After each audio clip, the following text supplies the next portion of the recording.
జర్నలిస్టుల పిల్లలకు ఉచిత విద్య అందించాలని ఏపీ వర్కింగ్ జర్నలిస్టుల ఫెడరేషన్ అధ్యక్షుడు ఆంజనేయులు డిమాండ్ చేశారు. విజయనగరంలో నిర్వహించిన జర్నలిస్టుల సమావేశంలో ఆయన పాల్గొన్నారు. జర్నలిస్టుల పిల్లలకు ప్రభుత్వం ఉచిత విద్య, కుటుంబ సభ్యులకు ఉచిత వైద్యం అందించాలని విజ్ఞప్తి చేశారు. జర్నలిస్టుల పేరుతో ఉన్న అవార్డులను ఇవ్వాలని కోరారు. అలాగే జర్నలిస్టులంతా వారి సమస్యలపై ఐక్యంగా పోరాడాలి అన్నారు.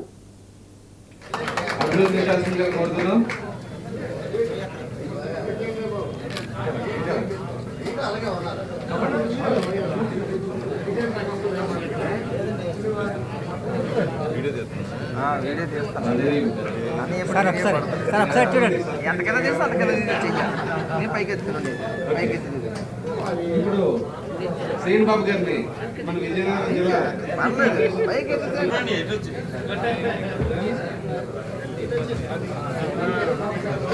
సింహాచలం సీనియర్ ఫెడరేషన్ రావాలి, ఒకసారి రావాలి. అపరిష్కృతంగా ఉన్నటువంటి జర్నలిస్టుల సమస్యల పరిష్కారం కోసం ఈ ర్యాలీ ఉద్దేశించింది. ఈ ర్యాలీ ముగింపు సభగా మారుతుంది.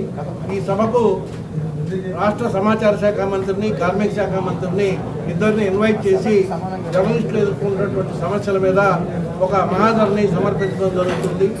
జర్నలిస్టుల ఇళ్ల స్థలాలు, అలాగే జర్నలిస్టుల కుటుంబాలకు ప్రతి ఏటా 2 సార్లు వైద్య పరీక్షలు, దాంతోపాటు వృద్ధాప్య జర్నలిస్టులకు పెన్షన్ సదుపాయం, అలాగే ఆరోగ్య బీమా మీద రివ్యూ చేసేటువంటి సదుపాయం, అలాగే జర్నలిస్టుల పెన్షన్, ఈ అన్ని రకాల సమస్యల మీద ప్రభుత్వం దృష్టికి తీసుకెళ్లేందుకు ఈ కార్యక్రమాన్ని ఉద్దేశించాం.